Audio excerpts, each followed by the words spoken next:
मुल्क में कोरोना के मामलों में आज फिर इजाफा देखा गया है और आज खास करके जो कोरोना से होने वाली अमवात हैं उसमें इजाफा देखा गया है। आदादोशुमार के मुताबिक अगर आपको बताएं तो पिछले 24 घंटों में 733 अमवात दर्ज की गई हैं। यही नहीं, गुज़िश्ता 24 घंटों में कोरोना से 733 कोरोना मरीजों की मौत हुई है। मुल्क में 1,60,089 एक्टिव मामले हैं।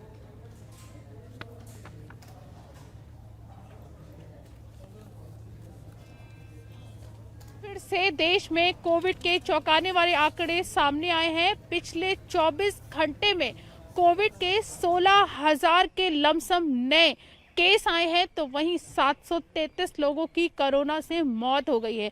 ये जो आंकड़े हैं, ये जो मौत का आंकड़ा जो अचानक से कोविड के केसेस के कारण बढ़ा है, वो चौंकाने वाला है। हालांकि कोविड के जो केसों की जो रफ्तार है वो ज़रूर कम है, लेकिन इस टाइम पे नवंबर अक्टूबर के महीने में जिस तरीके से स्वास्थ्य मंत्रालय और जिस तरीके से एक्सपर्ट ये दावा कर रहे थे कि तीसरी लहर अगर भारत में आएगी तो अक्टूबर से नवंबर के महीने में आ सकती है, उसको लेकर ये जो आंकड़े, जो नए आंकड़े आ रहे हैं, ये ज़रूर चौंकाने वाले हैं। हालांकि अभी भी एक्सपर्ट ये कह रहे हैं कि हमको जिस तरीके से कोविड के अगर केसेस बढ़ते हैं तो सिर्फ उसका एकमात्र उपाय यही है कि हमको प्रिकॉशंस लेने हैं, हमको कोविड प्रोटोकॉल का पालन करना है। कैमरा पर्सन अनिल के साथ प्रीति श्रीवास्तव, न्यूज़ 18।